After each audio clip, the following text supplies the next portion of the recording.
참고인 오늘 아침부터 계속 나오셨는데 발언 기회를 잠깐 드리도록 하겠습니다. 발언 때로 나오시죠.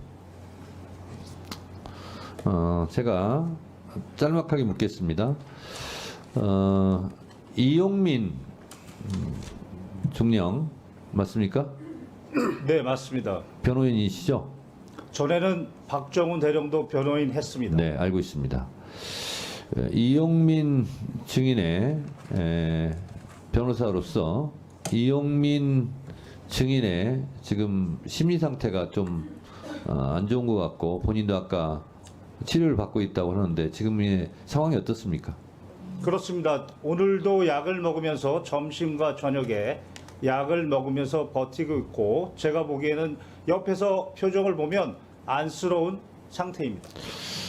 이용민 증인이 왜 이렇게 됐습니까? 제가 파악하기로는 해병대 사령부 차원에서 차별과 정서적 학대 이것 때문이라고 파악했습니다. 이용민 증인은 포대 대대장으로서 지금 책임을 통감하고 있고 책임을 지겠다는 자세에 있죠. 그렇습니다. 수사 처음부터 도의적 책임뿐만 아니고 법적 책임에 대해서 모두 지는 것이 고 최해병에 대한 진정한 명복을 비는 길이다. 이렇게 밝혔습니다. 이용민 증인의 태도는 이러한데 그 윗 상관들의 태도는 어떻다고 생각하십니까? 특히 임성근 증인은 오늘 청문회에서도 허위 사실을 2번이나 이야기했습니다. 그 허위사실 2번 얘기한 것은 무엇입니까? 오전에 자신의 부하가 수중수색한 사실을 7월 19일 19시경에 인지했다라고 얘기했습니다. 그러나 그날 사고가 발생하고 7월 19일 10시 46분경에 사단의 참모장으로부터 이용민 중령한테 전화가 왔고 당시 이용민 중령은 벨트 아래 수중수색간에 실종이 돼서 사망했다라고 보고했습니다. 정상적인 군의 보고 체계라면 참모장은 바로 사단장에게 보고했을 것이고 또한 해병대 수사단에서 임성근 증인은 자신이 스스로 7월 22일 영결식 이후 수중수색 사실을 처음 알았다. 깜짝 놀랐다. 나는 수중수색 지시를 한 바 없다라고 말한 자신의 발언과도 배치됩니다. 두 번째는 수중 지시가 아니라 수중수색 지시가 아니라 본인은 계속 현장 지시가 아니라 지도였다고 그래서 지금 피해가는 말을 하는 것 같은데 그 부분에 대해서는 어떻게 생각하세요? 그렇습니다. 오후에 또 하나 허위 사실은 작전 지도와 관련해서 7여단장, 사단장은 7여단장의 관계에서 작전 지도를 한다 이렇게 얘기했습니다. 그러나 7월 18일 오전 현장 방문한 것이 바로 포병 3대대 구중대였습니다.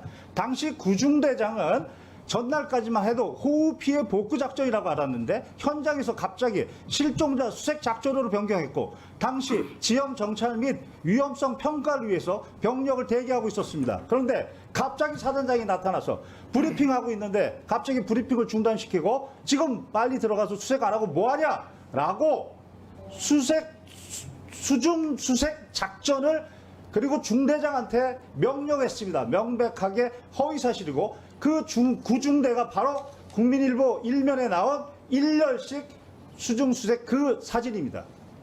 자, 또 하나의 허위 증언이 있습니까? 이종섭 증인이 국민들 앞에서 이첩 보류 지시가 적법하다라고 얘기했는데 명백하게 법리 오해 위법입니다. 당시 최해병의 변사체가 발견됐습니다. 그러면 변사자 처리 지침에 따라서 해병대 수사단은 독자적으로 조사할 권한이 있습니다. 사망 원인에 대해서 그 사망 원인이 불명이면 불명인 대로 사망 원인이 밝혀졌는데 범죄 원인과 관련이 없으면 그러면 그때 당시는 국방부 장관의 지휘 감독권이 있습니다. 그러나 사망 원인에 범죄 원인이 있으면 개정된 군사보험법 2조에 따라 이첩시켜야 됩니다.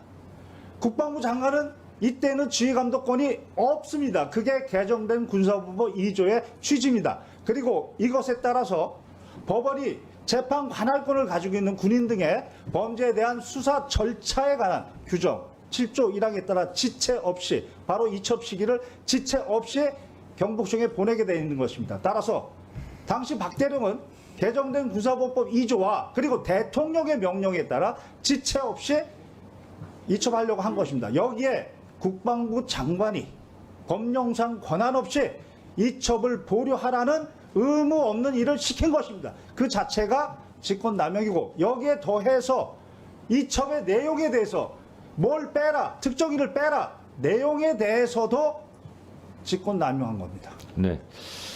김경호 참고인, 혹시 아까 들으셨겠지만 임성근 사단장은 여단정을 통해서만 지시도 아니고 지도했다라고 하는데 제가 알고 있기로 7월 18일 예천 현장에서 군인다운 모습이 부족하다, 복장이 불량하다, 병력 왜 대기시키냐는 현장 지휘를 한 것으로 제가 알고 있습니다. 이게 포 3대대 구 중대장 대위에게 했다고 하는데 혹시 이 사실은 알고 있습니까?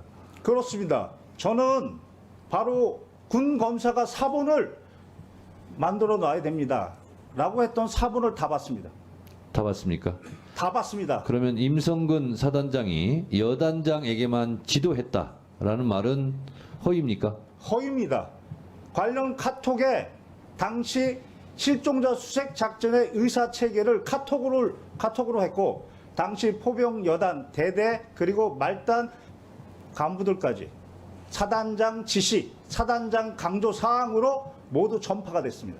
그러니까 김경호 참고인은 임성근 사단장이 현장 지도했다는 말은 회피성 발언이고 직접 실제로 지시 행위를 다 했다 이렇게 보고 있는 거죠. 구체적으로 말씀드리겠습니다. 구체적으로 말씀해 보세요.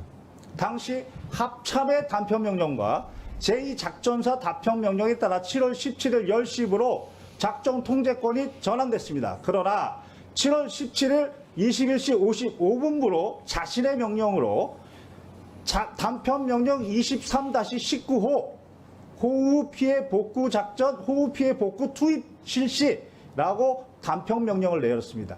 자신의 병력을 언제, 어디로, 어떤 병력을 투입하는 명령은 내릴 수 있습니다. 다만 여기에 예하부대 과업에 대해서 깨알처럼 구체적으로 명령을 내렸습니다. 이때 포병여단은 단순히 호우 피해 복구 작전이었습니다. 그런데 7월 17일 도착해서 10시경부터 카톡에 실종자 수색 작전이라고 사단장이 강조했다라고 그렇게 명령에 내려옵니다. 이때부터 실종자 수색 작전으로 변경했으면 그에 맞는 안전 도구를 갖춰야 되는데 그런 말은 없었습니다. 그리고 나서 아침에 7월 18일 날 포병 3대대 구중대장 가서 안정성 평가 생략하고 신속 투입 작전을 명령했고 오후에는 실종자 수색 작전이 불가한 그런 상황, 육군도 철수했는데 지속명령, 작전 지속명령도 바로 임성근 증인이 내렸습니다. 그리고 더욱 중요한 것은 이 사건 바둑판식으로 무릎 아래까지 내려가서 정성껏 찔러보면서 탐색, 임성근 증인이 강조했고 지시했고 그것이 카톡에 모두 나와 있습니다. 자, 김경호 참고인, 하여튼 하루 종일 말씀 참느라고 고생하셨는데요. 제가 묻겠습니다. 이 작전 통제권은 육군 54단이 갖고 있었죠? 네, 그렇습니다. 네. 그런데 그래서 임성근 사단장은 자기에게 지휘권이 없었다 이렇게 주장을 하고 있는 것 같은데 그 부분에 대해서는 어떻게 생각하세요? 7일 여단장의 진술에 따르면 당시 54단장은 현장에 한 번도 오지도 않았고 화상회의로 한 번도 진행도 안 했으며 어떠한 지시도 하지 않았다. 반면 임성근 증인이 현장에 2번이나 왔고 화상회의도 했고 구체적으로 지시도 내렸다. 이렇게 진술하고 있습니다. 그렇습니다.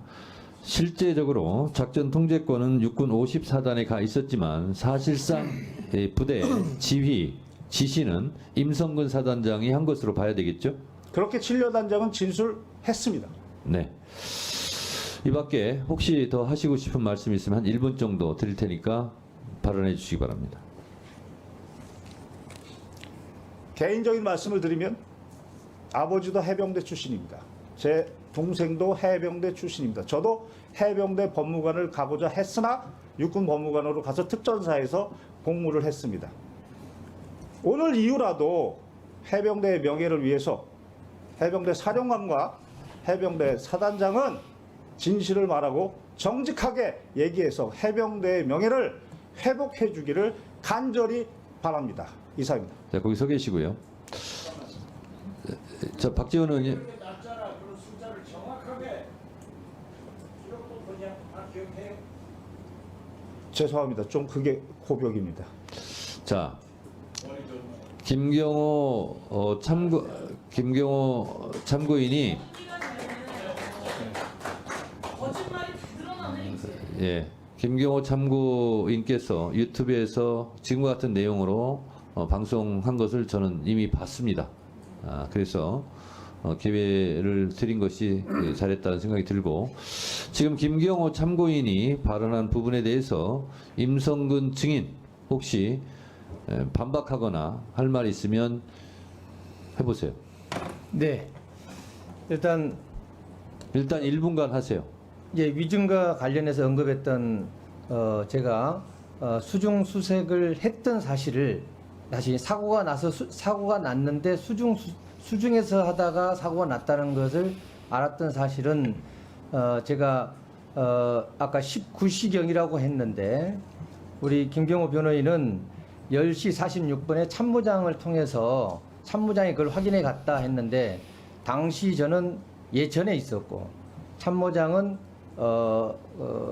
포항에 있었습니다. 그래서 참모장과 제가 소통하지 않았고, 그래서 저는 예천에서 탐색 구조 실종이 됐기 때문에 빨리 찾아야 돼서 그걸 하다 보니까 제가 19시경에 일광역 수사대장이 이제 예천 쪽으로 오다 보니까 그때 밑에 있는 7여단장을 통해서 알게 된 겁니다. 그래서 제가 안 시간은 19시 10분경이다라는 것이고. 일단 거기까지요. 자, 예.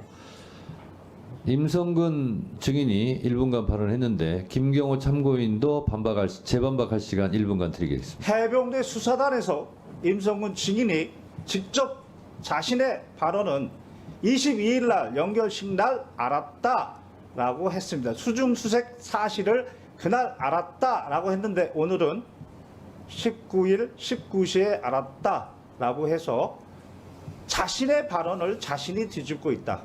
이렇게 생각합니다. 그것은 제가 그것도 자, 답변을 드려도 되겠습니까? 김경호 참고인 그 부분에 대해서는 반박하신 거죠?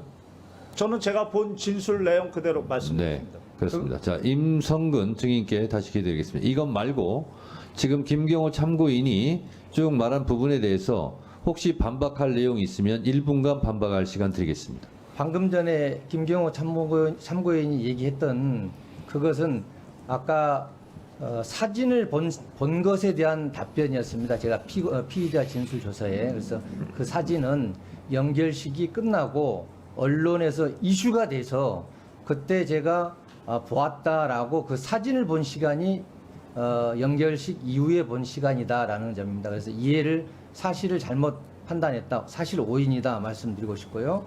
그다음 9중대에 가서 제가 했던 부분은 말 그대로 신속 투입 명령이 아니고 그 인원들이 아직 작전을 개시하지 않은 상태였고 원래 8시에 과업을 시작해야 되는데 9시 반에 좀 늦게 오다 보니까 작전을 조기에 해라는 취지에서 제가 얘기를 했는데 마침 그때 여러 가지가 정리 안 된 모습을 보고 바로 제가 옆에 있는 여단장한테 요거 시작하기 전에 안전교육하고 그다음에 재반 사항을 교육시킨 다음에 이 중대가 할 수 네. 있도록 해라라고 됐습니다. 조치를 자, 해줬습니다. 1분간 발언 네. 드렸으니까 김경호 참고인 또 1분간 반박해 주세요. 이 사건 국민일보 일면 사진의 일렬식 수중 수색 그 사진은 바로 수중 수색 사실에 대한 인지가 핵심입니다. 오늘 오전에 어느 국회의원님이 그 사진을 올려주시고 물어봤을 때에는 수중 수색 사실을 7월 19일 19시에 알았다. 이렇게 발언했습니다. 그런데 수사단에서의 발언은 바로 그 국민일보 사진을 22일 날 받고 수중수색 사실도 그날 알았다라고 하면서 자신은 어떠한 수중수색 지시도 한 바 없다까지 얘기했습니다. 따라서 여기서 핵심은 수중수색 사실의 인지이고 그것에 대해서 오전에 분명히 7월 19일 19시라고 얘기했는데 그것은 자신의 발언과 기존의 발언과 배치된다. 자, 이 부분에 대해서 임성근 증인 1분간 또 발언하시죠. 네. 제가 정확히 제가 진술하고 진술서에도 제출한 것은 수중수색이었다는 것을 알게 된 것은 사고가 나서 7월 19일 19시 10분경에 사고가 난 다음에 알게 된 것이고, 그 다음에 그 사진에 대해서 사진을 언제 인지했느냐, 원래 사진이 19일 아침에 카톡으로 왔는데 언제 내가 인지를 했느냐, 그것은 연결식이 끝나고 나서 제가 언론에서 이슈돼서 그게 그 문제가 된다 하고 제 카톡에도 있다는 얘기를 누군가로부터 들어서 그때 제가 알게 됐다. 그걸 좀 설명하는 자, 겁니다. 임성근 증인. 본인이 계속 지시는 하지 않았다. 현장 지도만 했다. 이렇게 입장을 고수하시는 거죠? 예, 그렇습니다. 자, 이 부분에 대해서 김경호 증인 1분간 반박해 주세요. 현장 지도를 했지 지시는 하지 않았다 하는 부분에 대해서. 먼저 현장에 도착하자마자 갑자기 실종자 수색 작전으로 변경 명령을 내린 게 임성근 증인입니다. 그게 카톡에 나와 있습니다. 그리고 구중대에서는 신속 투입 명령, 안정성 평가 생략하고 그 명령도 그 구중대장의 진술에 나와 있고, 또한 오후에는 작전 자체가 불가능한데 작전 지속 명령을 내렸다라고 녹취에도 나옵니다. 그리고 이 사건 가장 위험했던 바둑판식으로 수색 작전 명령도 카톡에 분명히 나옵니다. 객관적 증거는 차고 넘칩니다. 자, 임성근 증인, 바둑판식으로 찔러라 하는 작전 지시를 했다라고 지금 김경호 참고인께서 말씀하시는 거죠? 그렇습니다. 네, 이 부분에 대해서 반박해 주세요. 네. 바둑판식 수색이 나온 것은 아까 위원장님께서 카톡으로 지시했다는 그 사단장 지시사항입니다. 그 사단장 지시사항은 일단 그 사단장은 누구죠? 접니다. 지시했네요, 그러면. 저의 지시사항으로 있는데 그게 포병 부대만 있는 사단장 지시사항입니다. 다른 데는 그게 없는 사단장 지시사항입니다. 즉 제가 지시하라고 해야 사단장 지시사항이 되는데 그 부대만 있다는 겁니다.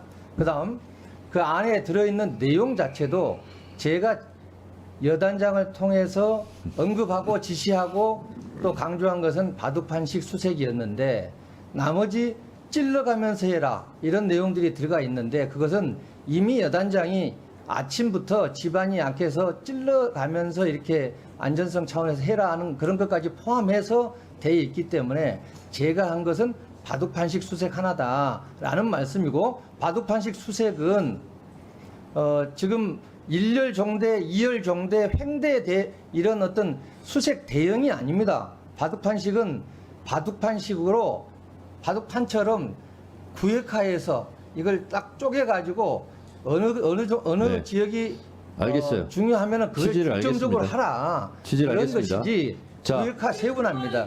됐습니다. 아니, 자, 대형이 아닙니다. 예. 대형이 자. 아니고, 예. 바둑판식 다른 분들은 좀 자제해 주시고요. 자, 김경호 참고인 이 부분에 대해서 반박해 주세요. 바둑판식이 왜 수중 수색 지시였느냐? 카톡에 이런 대목이 나옵니다. 탐색 및 수색 다시 실시입니다. 그리고 나서 바둑판식 지시가 나옵니다. 그렇다면 다시 이전에 그 전에 어떤 모습이 있었느냐? 그게 바로 구중대에서 안전성 평가 생략하고 신속 투입시켜서 국민일보 일면에 나와 있는 허벅지까지 수중수색 1열식이었습니다.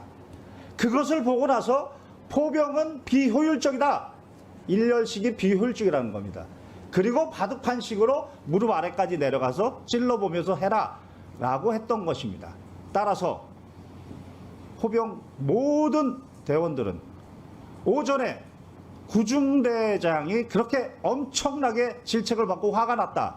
그게 1년씩이었다. 수중수색에서 그게 비효율적이었다. 이미 다 전파되어 있는 상황이었습니다.